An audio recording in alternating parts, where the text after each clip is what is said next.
4, 5, 6, 7, 8, 9,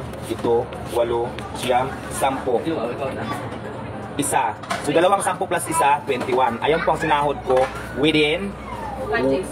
no 5 days, 1 month. Kasi nag-average ko ang sahod ng 5,000 a week. So, yun lang. Nakabili na rin siya ng sariling sasakyan niya. Bukod pa dito, binigyan siya ng munting regalo mula kay Vice Ganda. Sa isang screenshot ng mensahe mula kay Vice Ganda na ibinahagi ni Diwata sa kanyang social media account, ipinakita ni Vice Ganda ang kanyang suporta at kasiyahan sa pagbabago sa buhay ni Diwata. Sinabi ni Vice na lubos siyang masaya sa mga positibong pagbabago na nangyayari sa buhay ni Diwata. Ano? Galing kay Vice Ganda? Hello, maraming salamat.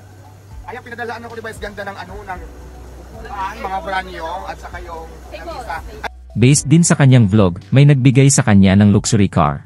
Car show kasi dito. Siyempre, isa ako sa mga nabigyan na napakagandang unit ng JWM kaya nandito ako. So, ayan. Binigyan din siya ng munting regalo ni Glenda na may-ari ng Brilliant Skin. Talaga naman malaki ang pasasalamat ni Diwata sa mga nagbibigay ng tulong at nag-aabot ng blessings sa kanya dahil gumagaan ang kanyang buhay. Ang tunay na success ng isang tao na niniwala ko ay maging kontento kung anong mayroon ka. Yun yung tunay na success. Definition ng success na pagkakaintindi ko.